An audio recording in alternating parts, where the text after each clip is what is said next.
A couple months ago, I wanted a small drone to just fly around the neighborhood, check things out, and just have fun with. And after owning this thing for a couple months, I've really enjoyed it. I think it's one of the best budget drones out there. It's not got amazing video quality, it's not got any features that are gonna blow you away, but it's a lot of fun to fly and I really enjoy using it. So when DJI announced the Neo and some of the features that it had, I was really intrigued. DJI specifically made this drone for content creators. And I think the coolest part about it is not the $200 price point, which I do think is great, but the fact that you could use it hands-free. You don't need a controller, you don't even need to use your phone. In fact, most of the time that I used this drone, I didn't even pull out my phone. I just clicked the button on the top of the drone, let it take off in my palm, and I was good to go. So on the top of the drone, you can see a couple different icons that light up as you click them, and each one of these icons is a different follow feature. For example, this first one is follow, which is the feature that I use the most. You click the button on the top of the drone, let it take off out of your palm, which is wild, and then it follows you wherever you go. My main channel is a sneaker channel where I review all kinds of different sneakers, and I actually used this for a running sneaker review and ran in the shoes, and I was able to use this drone to follow me around while I was running and get some shots that I was not able to get before. Really great feature. The tracking is surprisingly good. It didn't really ever lose me unless I was really moving quickly, and while sure some other drones can do this, no other drones can do this as well for as cheap, which is actually the case for basically every feature on this drone.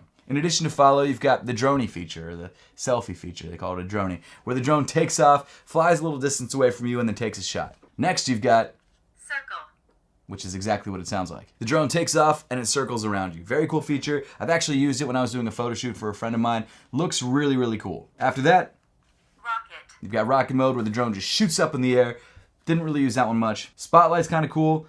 I don't remember exactly what it does, but it is a feature that you can use, and I've only used it once, and I don't remember what it does. And then next you've got Helix, which is one of my favorite features. So essentially what Helix does is it starts at a distance away from you and then spins around you, slowly getting higher, and that allows you to get some really cool 360 shots of yourself or others. But one of my absolute favorite features about this drone is the way that it takes off and lands in your palm. The way that you call it back in follow mode is you stick out your hand, it flies back and lands on your hand. It's wild. And that's even crazier to me because somehow it does that without a GPS. It has no GPS on board, and it does that without obstacle avoidance. It's got two cameras on the bottom of the drone for guidance, and then you've got your single axis gimbal on the front, and that's all it